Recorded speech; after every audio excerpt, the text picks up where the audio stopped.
what are the different kinds of business organization and what are the advantages and disadvantages of that business organization. Now let's move on to the chapter number 3, private, public and global enterprises. So how this private, public and global enterprises are came into existence means, so in the previous session, in the previous classes, you already know nature and purpose of business in the first chapter, and the second chapter, what are the different kinds of business organization.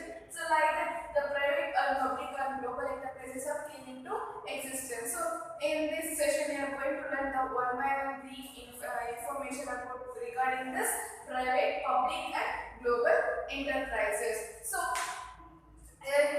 there are all kinds of business organizations. So there are so many kinds of business organizations like small, large or industrial or trading business organization. So this business organization may be broadly classified into private and public sectors. Understand? So here this the private and public sectors are going to broadly, the business organization are broadly classified into private and public sectors.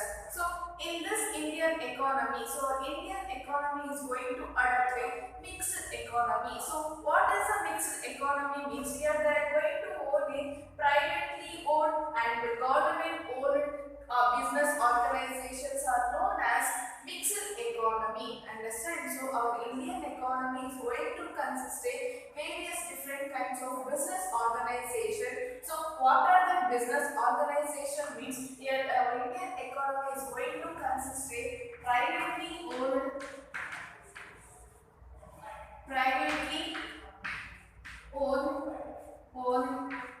and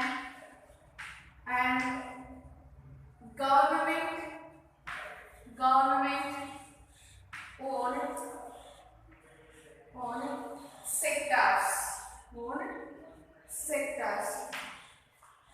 So these sectors are known as mixed economy. So both the combination of this private and government sectors is known as a mixed economy. This is known as mixed economy. So this is how private and government owned sectors are came into existence. Understand? So the private, public and global enterprises. So our Indian economy is going to adopt this privately owned and government owned sectors. So both the sectors are basically known as a mixed economy. Understand? And the economy, they can be classified into this. The Indian economy will be broadly classified into two types.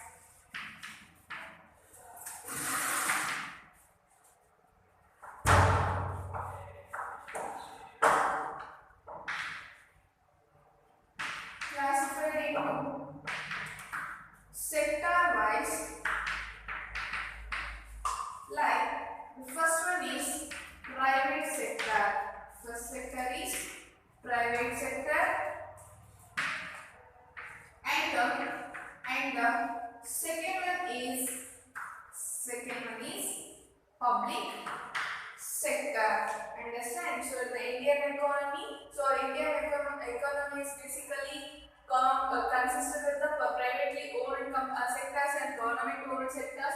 Both the sectors are known as mixed economy. So this mixed economy, the Indian economy will be classified into the sector wise, like a private sector and a public sector. So what is the meaning of private sector means? Here this is owned and managed by individuals. Understand? So the private sector means it is owned by individuals. It is owned by individuals or group of individuals.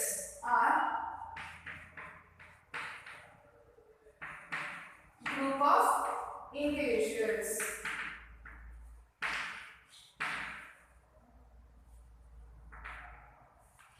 of individuals is known as private sector. So the private sector are those sectors it is owned by the individual persons. Individual persons are a group of individuals. So you already know what are the various private sectors means. First one is sole proprietorship, partnership firm, cooperative societies, joint employment companies. Either the companies are two types, one is private companies and next one is public companies. Like that we are going to classify this private sectors. Understand? And the next one is public sector. So a public sector means here it is owned and managed by, it is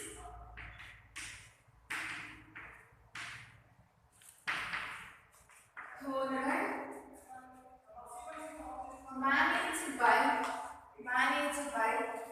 government. Managed by government.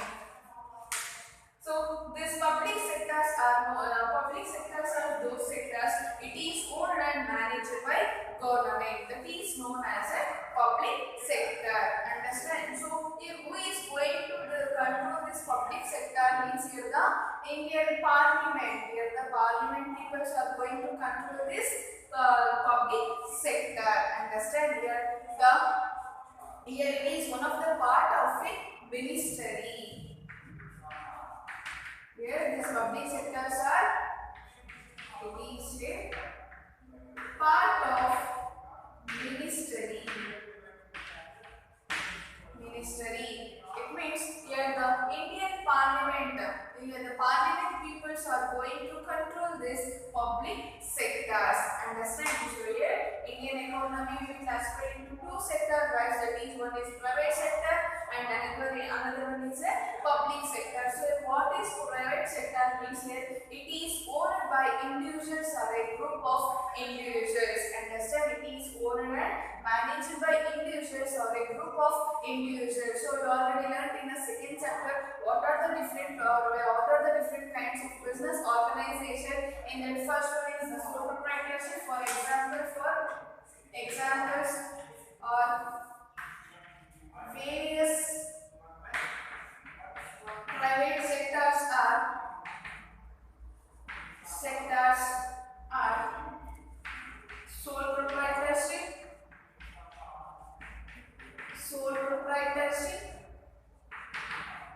partnership, cooperative societies,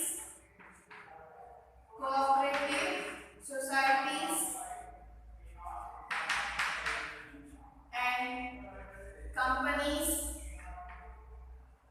and joint into family.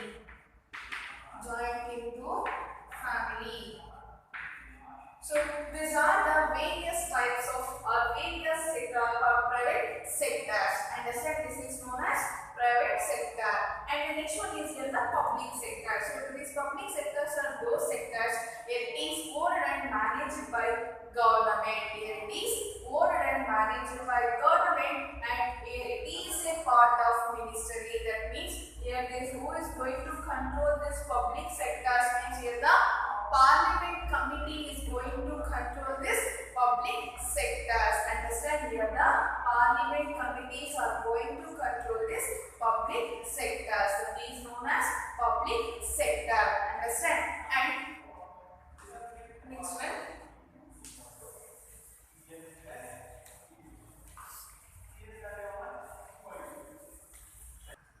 So the private companies and the public companies. So the public companies, public sectors came with the Special Parliament Act. This Public Sectors Act came with Special Parliament Act. Understand? So the public sector organizations or the public sectors are going to control by the ministry, and your ministries are going to control this public sector with the Special Parliament Act. And the Indian resolutions in the public sectors here, the Indian Resolutions Act 1948. So here the Industrial Policy Resolution.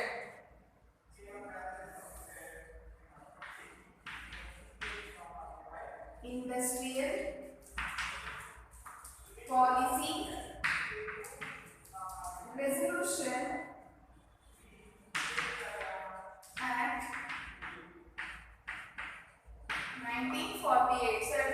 Industrial Policy Resolution Act 1948 defines the time-to-time activities of the economy. So the Industrial Policy Resolution Act 1948, here it defines the time-to-time activities of the economics. Understand, this is the Special Act for Public Sector and the Special Parliament Act. So here the Industrial Policy Resolution Act 1948, here it defines the time-to-time activities for the private sectors and as well as the public sectors.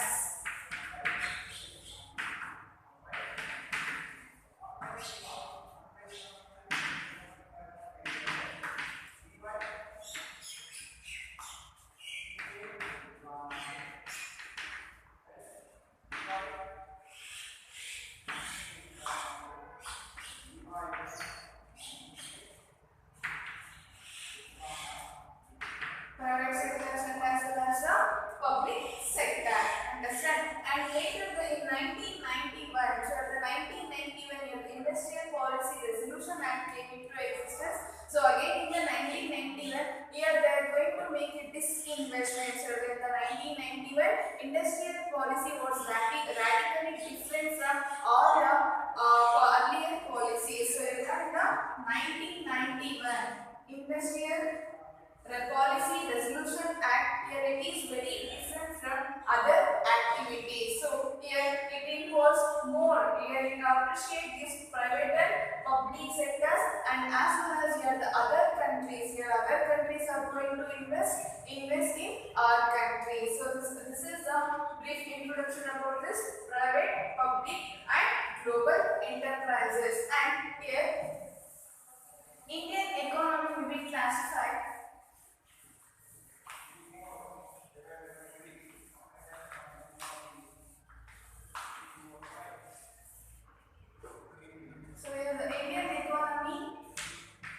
classified with the private sector and the public sector. It may be classified in private and public sector. Public sector. So this public sector may be classified or formed into three types. So first one is departmental undertakings,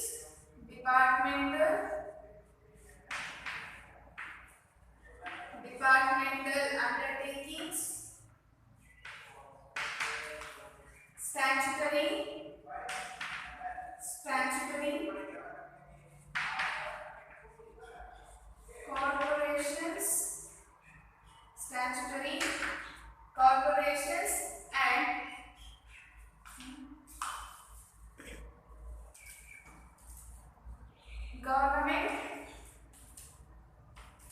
government companies or sectors and private sector. So this private sector may be classified into various sector business organization. In that, first one is sole proprietorship,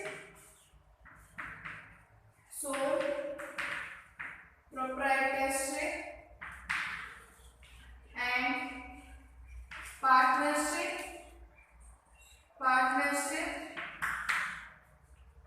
joint into family and companies. In that, private companies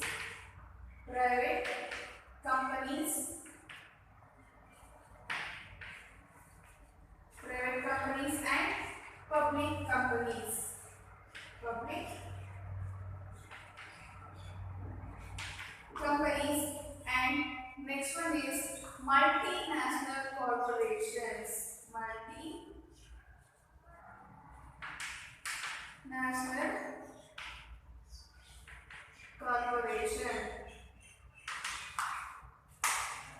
This is how this Indian economy will be classified. So the Indian economy will be classified into the public sector and as well as the private sector.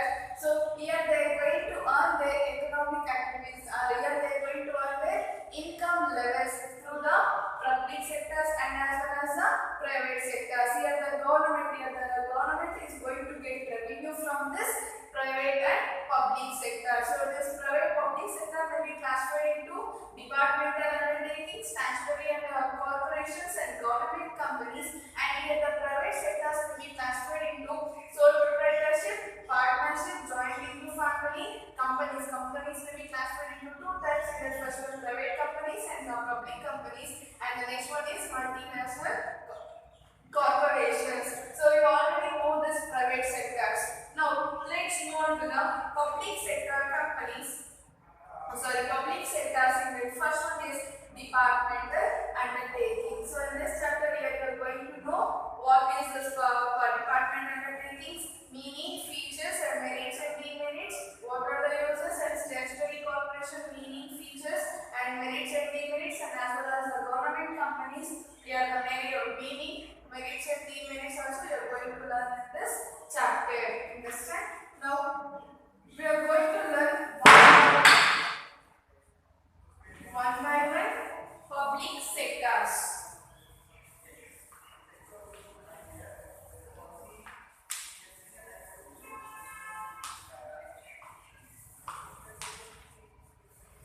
So in the 1991 industrial policy,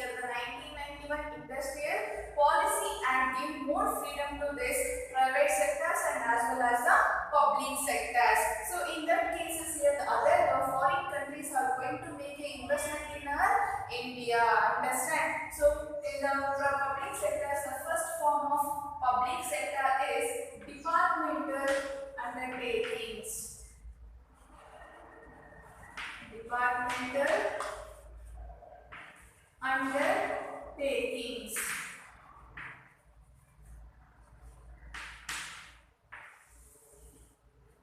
So what is departmental undertaking? So the departmental undertakings are those, here it is the oldest and simplest and traditional form of departmental undertaking. So here departmental undertakings are those undertakings, here it is the oldest and traditional form of public sector.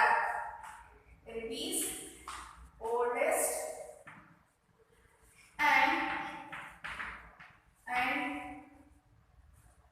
traditional form of public sector. So what is departmental undertaking means? Here the departmental undertakings are those undertakings which is one of the simplest, oldest and traditional form of a public sector, and it is owned and controlled by government. Here owned and controlled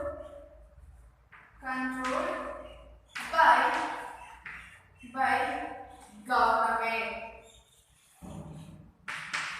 government. And in already know in the public sectors the government, the special parliament committee is going to control this public sectors. So in this case here the departmental undertakings, here it is owned and controlled by government. So who is going to control this department undertakings means parliament committee. Here the parliament committee means ministry. They are going to control this departmental undertakings. Understand? So the departmental undertakings are those undertakings. Here it is one of the most important major important public sector. So here it is one of the oldest and traditional form of public sector, and here it is owned and controlled by the government. So in this government, who is going to control this means here the parliamentary committee, that means ministry committee is going to control this departmental undertakings. Understand? And they act through, and here this departmental undertakings, here the act through officers and the employees here who is going to act with this departmental undertakings. They acting through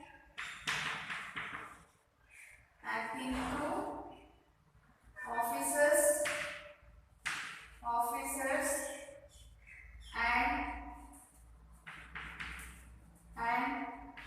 employees. Here they are going to act through the officers and employees. These people are known as government employees. Here, who is going to act with this departmental undertakings? Here, these people, these officers and employees are mainly called as a government employees. Understand? So, here these people are called as a government employees. Understand?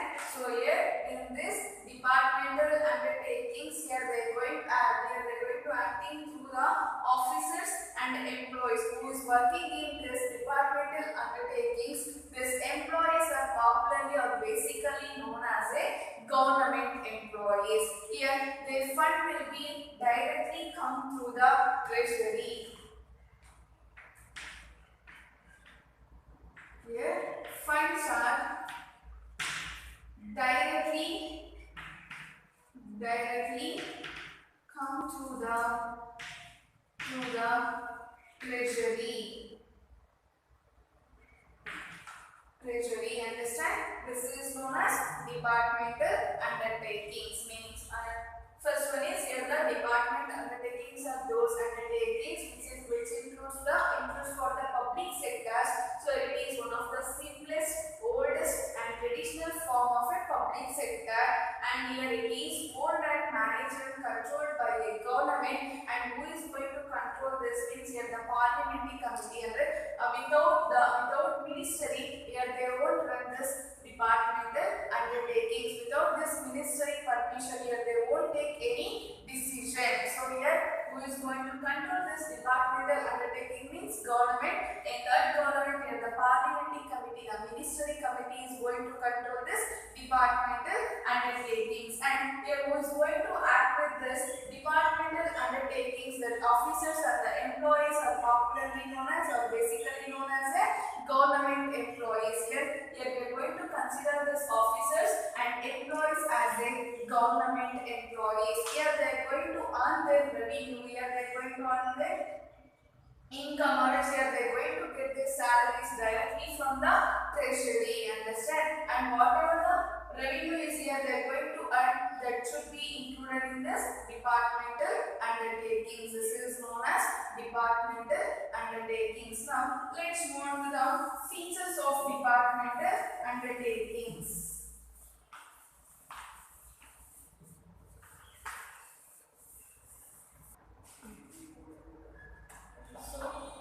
Departmental undertakings, here it is under the control of state government and central government. Here it is under the control of state and central government.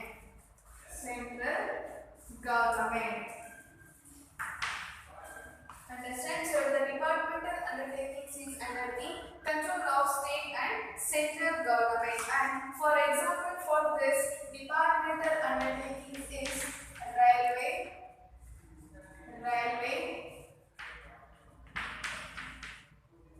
post and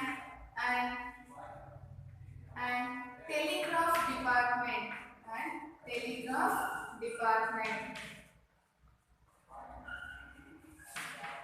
Understand? So here the departmental undertakings is under the control of state and central government. And for example, for this departmental undertakings is railway, post and telegraph departments. And now let's go to the features.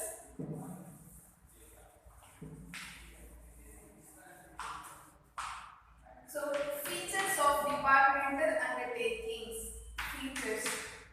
Here the funds are directly come from the treasury. Here the funds are directly come from the treasury.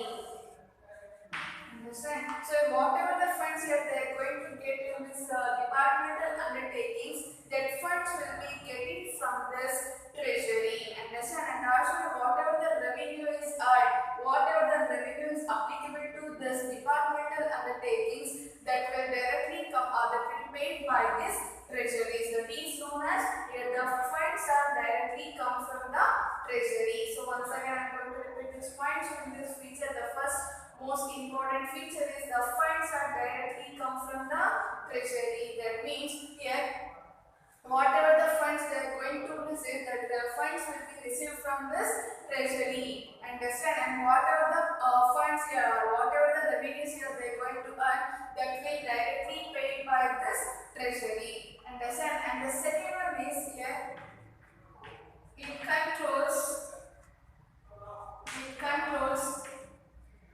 auditing and accounts. If this department undertakings is going to control or going to prepare this auditing and accounts for the future. Understand? And the next one is here the employees of this enterprises are government servants. Here the next most important point is the employees of this enterprises are commonly known as government servants.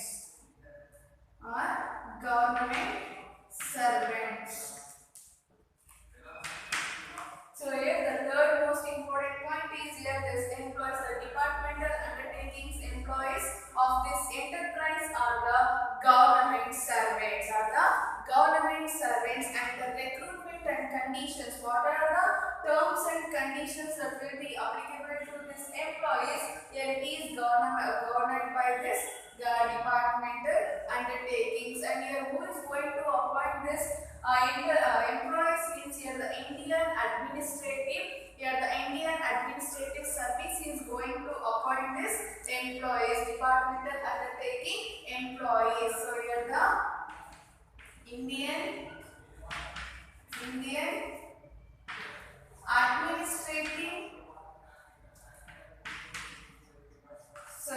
Indian Administrative Service. So here the IAS, here the Indian Administrative Service is going to employ this departmental undertakings. Here the departmental undertakings employees are going to appointed by this Indian Administrative Services, who is going to transfer their services from one services to another services. It is known as here the departmental undertakings. So the departmental undertakings, the third main feature is here the employees of this enterprises are the government servants. So the employees of this departmental undertakings are the government servants, and here they are going to recruit by the rules and regulations of this Indian Administrative Services. Here they are going to recruit it by the terms and rules and regulations of the departmental undertakings, means the government people. So who is going to appoint this? The departmental undertaking employees, means here the Indian Administrative Services are going to appoint this employees, government departmental undertaking employees. Understand? So here it is generally considered as a major subdivision. So here it is generally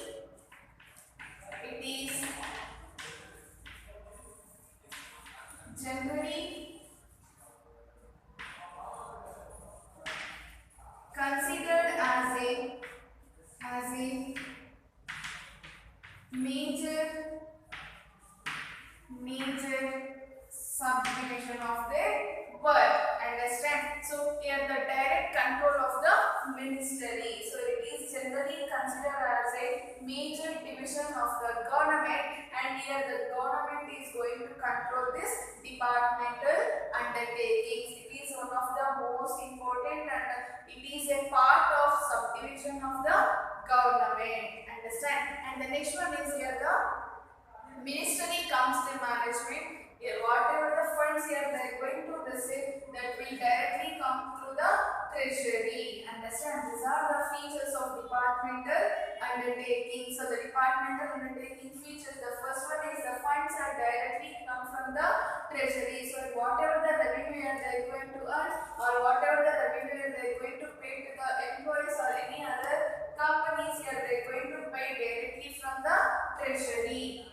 Understand? So treasury means here it is one of the government asset. Understand? And the next one is here it controls the auditing and accounts. Here the departmental undertakings here are going to control the auditing accounts of the public sectors. And the next one is here the in this departmental undertakings, the employees who is going to work in this departmental undertakings, that employees are considered as a government servants. That employees are considered as a government servants, and how they are going to recruit means here the according to the government rules and regulations, here they are going to recruit for this departmental undertakings. And who is going to appoint this employees means here Indian Administrative Service. Here the Indian Administrative Service officers are going to appoint this employees, and here that these officers are going to shift, or they are going to transfer their services from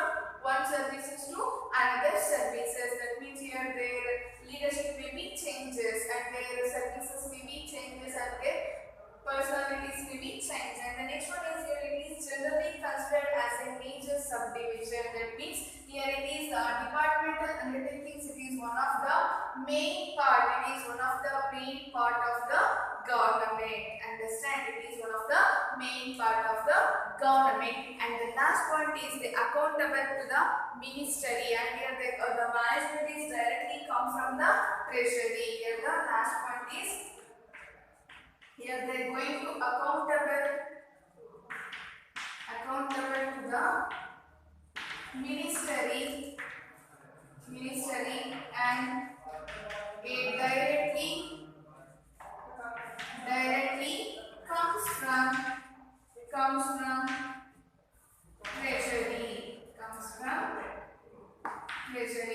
Understand? So these are the main features of departmental undertakings. So the next topic is merits and demerits of departmental undertaking. So merits means the advantages of departmental undertaking. So what are the advantages of departmental undertakings means? In the first one is departmental undertakings is going to give a, or they are going to provide a effective control of the government, or effective control over their work. Understand? So they are going to facilitate a effective control. And the next one is here the public accountability. So the departmental undertakings are going to control a public accountability. Means by the public accountability means rules and regulations. Here rules and regulations are obligations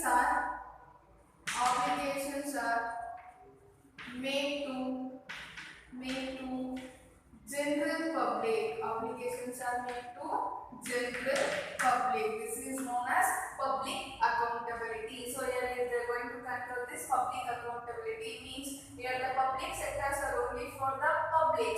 Here it is going to control by the government. In that cases, here they are going to give obligations for the public, general public. Here they are going to give information for the public, general public. That is known as, here it is going to control a public accountability. And the next one is here the revenue are directly from the treasury. So I already said in the feature. So departmental undertakings are those here the whatever the revenue here they are going to earn, whatever the revenue here they are going to earn, what are the income they are going to earn, that directly taken from the treasury. Here that amount, that revenue or that income may be directly taken from the treasury. And the next one is here the National Security Council under the direct control and supervision of the concerned ministry. So here this departmental undertakings are directly controlled, and here they are going to give direct supervision. Means here they are going to provide some guidelines to this departmental undertaking. So these are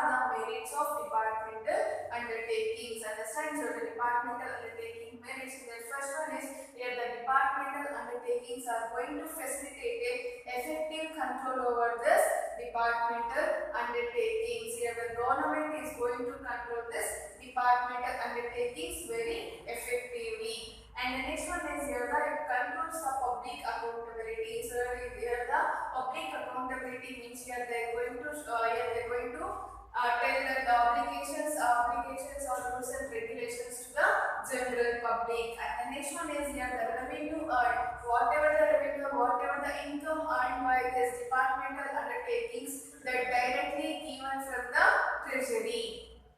And the next one is here the national security concern. So here there is national security concern. Here they are going to directly control, and here the government is going to control this department undertakings directly and give supervision. Means here they are going to provide the guidelines to the ministry. Understand? These are the merits of departmental undertakings. And the next one is merits of departmental undertakings. And the first one is it is failed to provide flexibility. Means here they always are having a constant business. Constant means here they won't provide any flexibility in their business operation.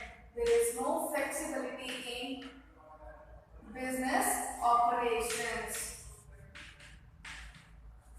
According to the government guidelines, according to the central or state government guidelines, here they have to move. That's why here the fail to provide flexibility to the business operations. Understand? So why? Because here these departmental undertakings are under the control of the central or a state government parliaments. Understand? And the second one is here the employees or heads of departments are not allowed to take decisions, because here it is under these departmental undertakings are the control of the parliament people. So because of that, here the employees or other heads, or what are the employees are there in this departmental undertakings, that employees are not able to take their own independent decisions. Here in the departmental undertakings, here the employees, they don't have right to take their own decisions. Understand? Here they don't have right to take their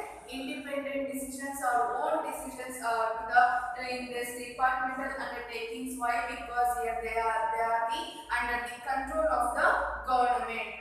Because of in this cases here the delay in decision making. Only because of this it takes delay in decision making.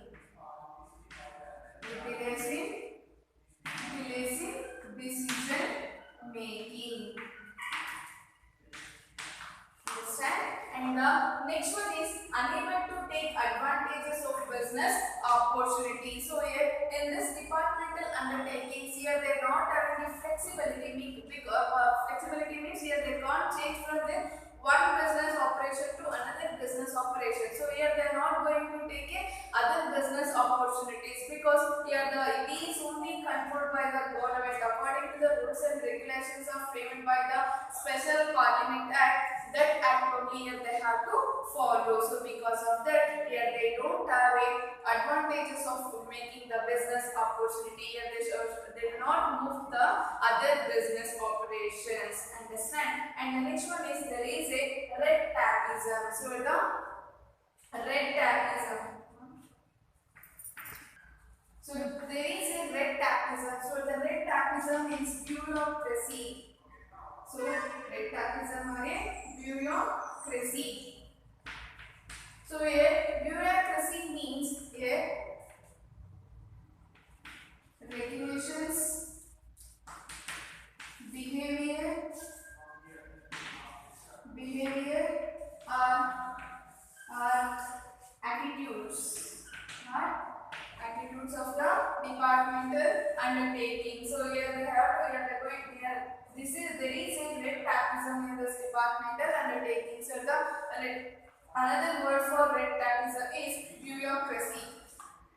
So here bureaucracy means here the regulations or behaviors or attitudes. Unless this the proper communication channel, unless the proper channel of authority, here they don't have right to take decisions. And is known as there is a red tapeism. Understand? And next one is here the lot of political interference. So you already know here this departmental undertakings are the control of the central or a state government parliaments.